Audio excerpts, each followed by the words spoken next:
শীত আসলেই দূর দেশ থেকে অতিথি পাখি আসে আমাদের দেশে। তারা এখানে আসে আশ্রয়ের খোঁজে, একটু খাবার আর নিরাপত্তার জায়গার জন্য।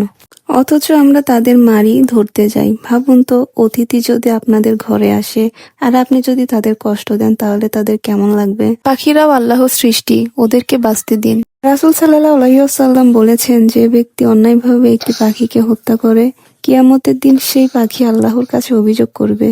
তাই বলি, দয়া করে পাখিগুলোকে হত্যা করো না, বরং পানি দাও, তাদের আশ্রয় দাও। শীত পড়ার আগেই একটু গাছগাছালি ছেঁটে নেওয়া দরকার। আমাদের উঠোনে দুটো পেয়ারার গাছ ছিল, অনেক ডালপালা ছড়িয়ে পড়েছিল। আমাদের বাড়ির উঠানে অনেক গাছ আছে। আমি বিয়ে হয়ে এসে আমার নিজ হাতে আমি এই গাছগুলো লাগিয়েছিলাম। দেখুন এই গাছগুলো কত বড় হয়ে গিয়েছে, আর এই গাছগুলোর প্রতি আমার এক অন্যরকম মায়া।